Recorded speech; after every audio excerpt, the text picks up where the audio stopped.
It was the 2nd century BC, the Shunga period in Indian art. Great Buddhist stupas were being made at Bharut and Sanchi in Madhya Pradesh. Motifs and traditions which were to prevail in Indian art were being established.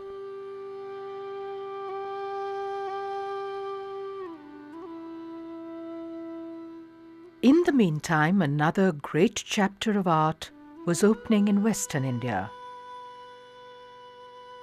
For over 1,000 years from the 2nd century BC onwards, more than 1,200 caves were excavated out of the mountains of the Western Ghats. This tradition may have been inspired by the caves excavated in the 3rd century BC by Emperor Ashoka and his grandson Dashratha at Barabar in present-day Bihar. Those were made for the Ajivikas, who were a deeply ascetic sect. While secular buildings were made of ephemeral materials like wood, that which was made in service to the eternal was carved in the heart of the mountain itself.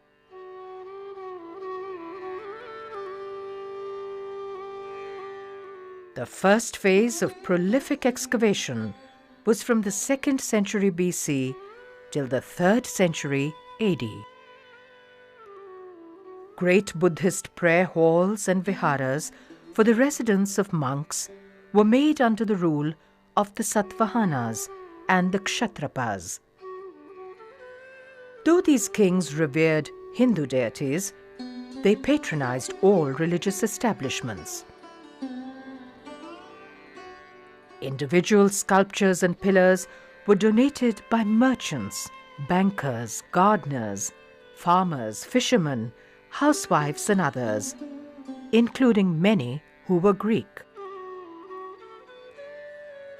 These cave sanctuaries were all made on the caravan routes which came from central India to the ports on the coast of Maharashtra.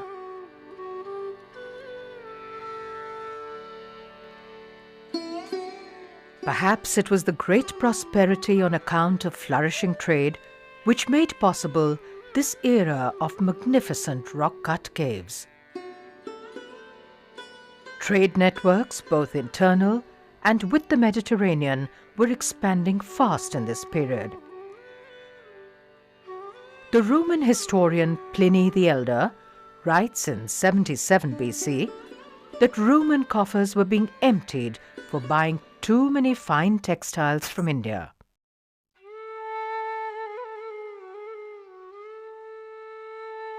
At Bhaja, facing the valley of the Indrayani River in Pune district, are 22 rock-cut caves.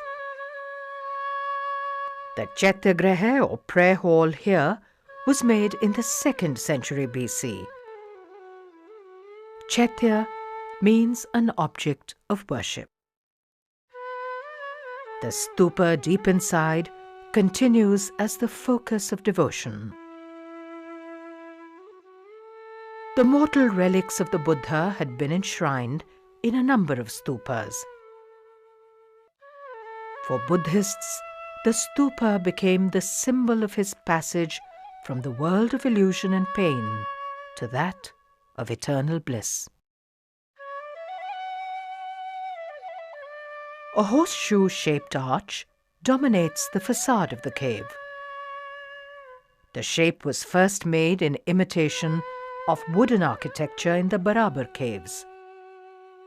Soon it was to be a pan-Indian motif. The scale of the hall is impressive. Pillars which run along the walls of the cave provide a circumambulatory passage around the stupa.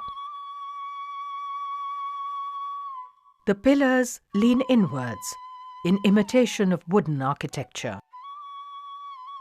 Above, wooden ribs have actually been added to copy the appearance of free-standing buildings. Among the viharas here, cave number 18 is remarkable. On the right wall of the veranda are sculptural representations identified as Hindu deities. One shows a royal figure driving a chariot through the skies. The horses trample underfoot a large, misshapen demonic figure. This may be the earliest surviving depiction of Surya, representing the sun, who vanquishes the demon of darkness. The panel on the right has been identified by some as the earliest known depiction of Lord Indra, who rides an elephant. As in other reliefs of the Shunga period, the carving here is not very deep. The style is very similar to the moulded terracottas of this period. As with other early Indian sculpture, these would originally have been covered with plaster and painted.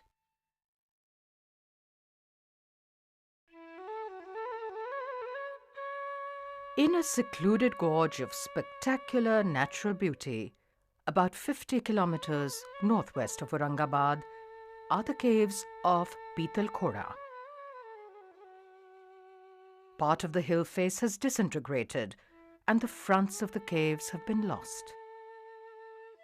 However, what remains shows that caves 3 and 4 here may have been the crowning glory of Buddhist art when they were made in the late 2nd century BC.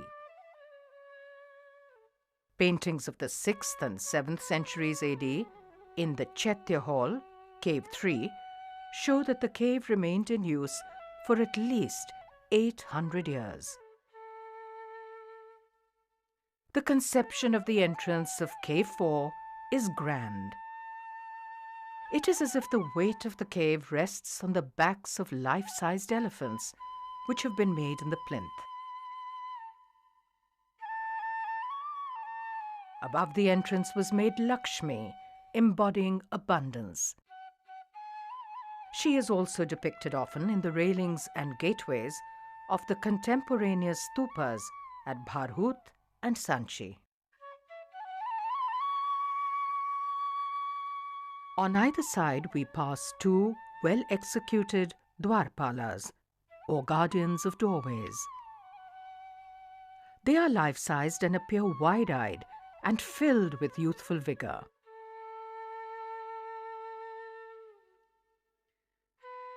Among the many sculptures that have been found at the site is a grinning gunner, a dwarf, as is seen at Sanchi. An inscription states that he was the donation of a goldsmith, Kanhadas, which means servant of Krishna, the Hindu deity.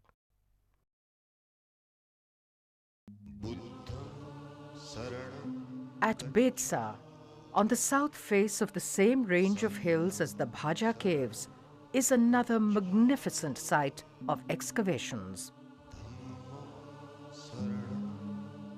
The grand Chaitya is partly hidden from the profane world outside by a large section of the rock which has been left.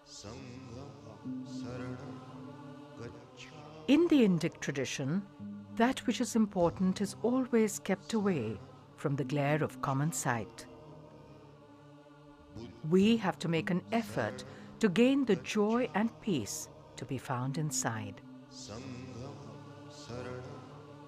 This magnificent Chaitya was made in the 1st century AD.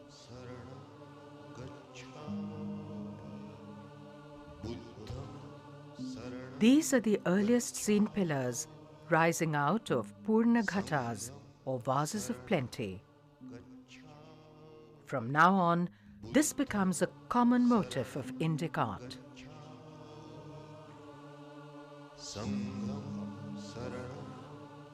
On the pillar capitals, we see animals with riders, as are seen in the contemporaneous Sanchi stupa gateways in central India. It is a vision in which men, women and animals are in harmony with each other and the world around. The figures are self-assured.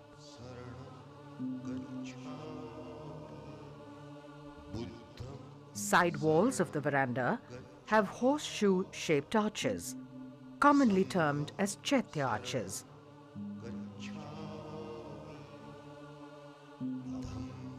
The interior, dimly lit by the jali window in the front, is simple.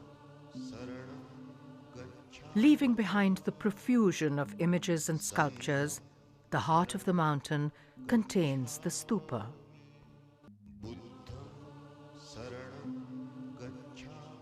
The pillars around it and in the hall are plain.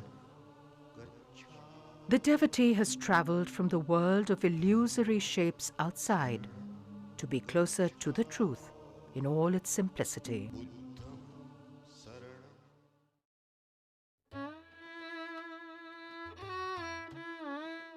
A small group of caves was excavated in the 1st century BC, overlooking the stream of Ulhas at Kondavane near Karjat.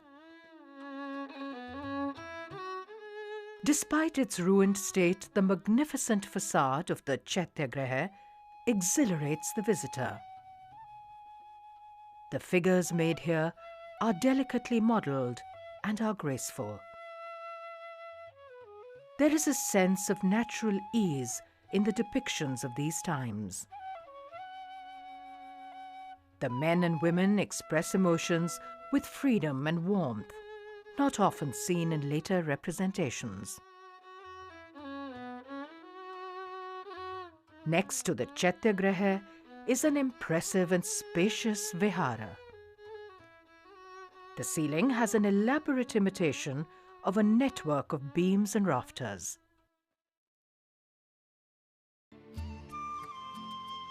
On a high hill opposite the range, which has the caves of Bhaja, a grand Chaityagraha and viharas were created in the 1st to 2nd centuries AD at Karle.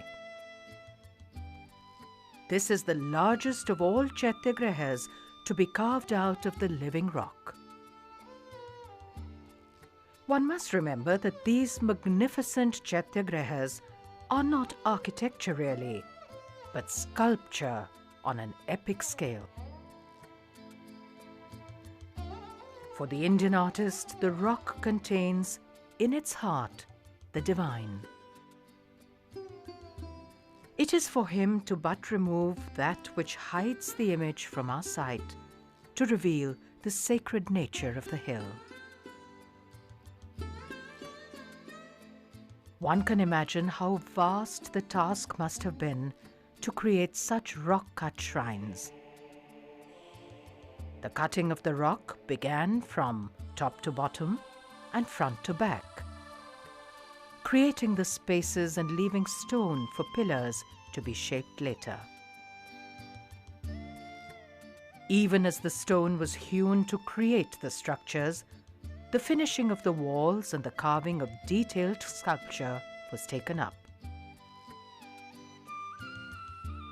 As at Betsa, the facade of the cave is mainly hidden from the mundane world by a rock-cut screen.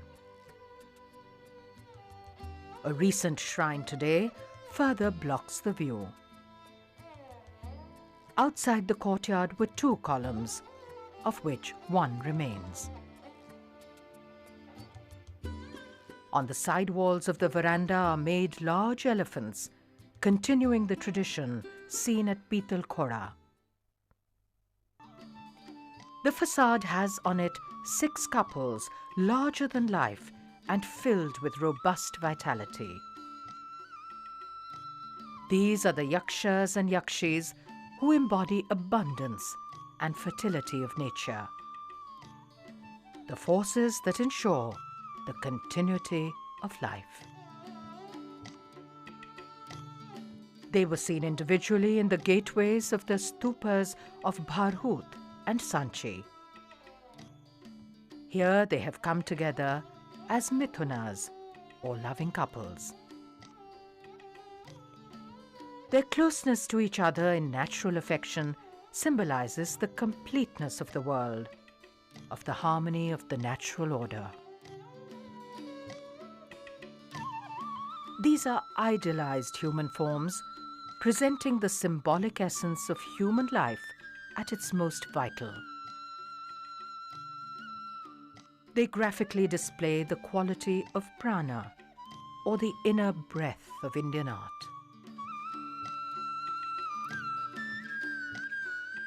The grand hall is 124 feet by 46 feet and rises to a height of 45 feet. The pillars along the sides have Purn ghatas, or vases of plenty.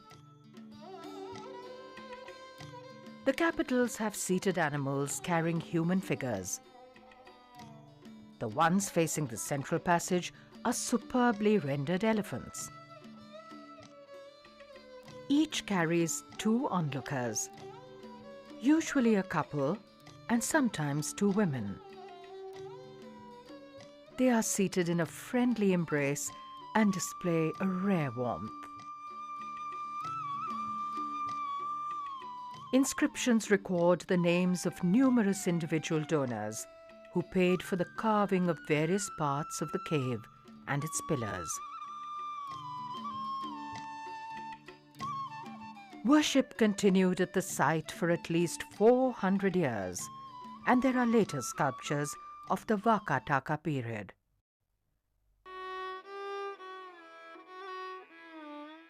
There are many small rock-cut caves on 4 hills close to Junnar in Pune district. These were excavated from the 1st century BC till the 3rd century AD. There are several viharas here, of which the largest is on Suleiman Hill. To the vihara's left is a Chaityagraha with an inscription of the 2nd century AD. It was the gift of a resident of Kalyana.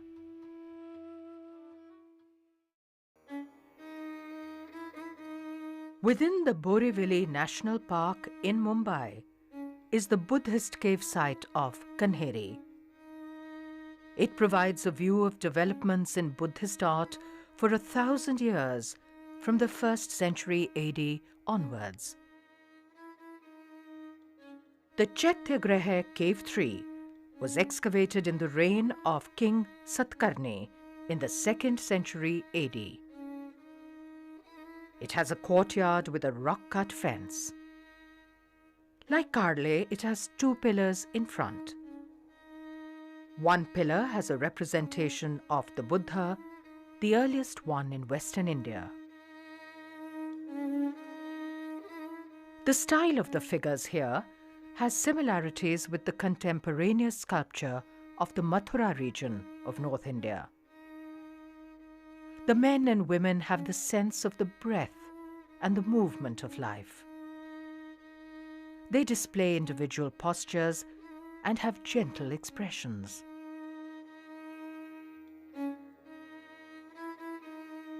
Colossal Buddhas, who are later additions to the Chaityas, are of the 5th or the 6th century.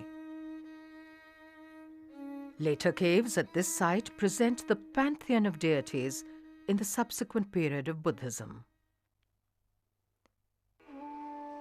About 100 kilometers from Aurangabad, in a horseshoe-shaped gorge of the Vaghora River, are 31 rock-cut caves at the magnificent site of Ajanta.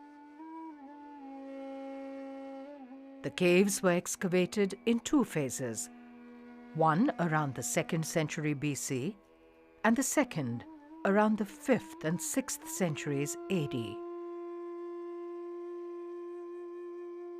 Cave 10 is the earliest Chaityagraha here and was made in the 2nd century BC. It has many similarities with other excavations of that period. The murals here are thrilling to see, as they are the earliest surviving paintings of the historic period in India. There are also paintings here which were made about 800 years later.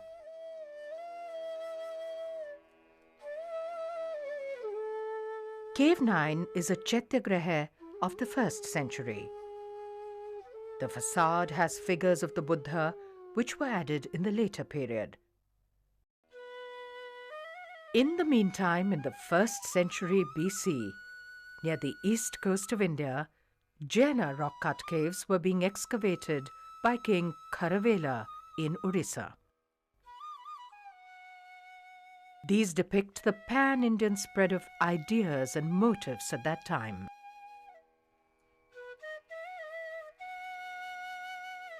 The Rani Gumpha or cave is the largest and most elaborate excavation.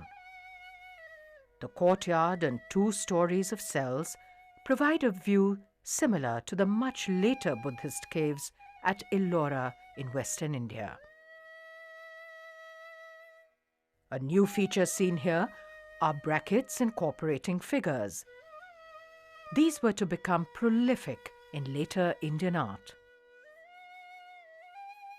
The arches above doorways imitate wooden forms and are similar to the arches seen at Buddhist Chaityagrahas of this period. There are narrative friezes sculpted at the entrance to the cells. These are deeply cut and present the sense of the overflowing abundance of the world, which was seen at contemporaneous Sanchi. The headdresses, ornaments, and the style of the figures is also very similar to that of the Sanchi Toranas or gateways.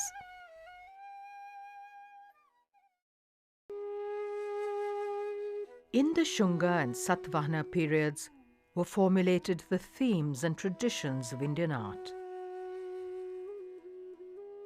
There was a common artistic tradition and the same motifs in Buddhist and Jaina art.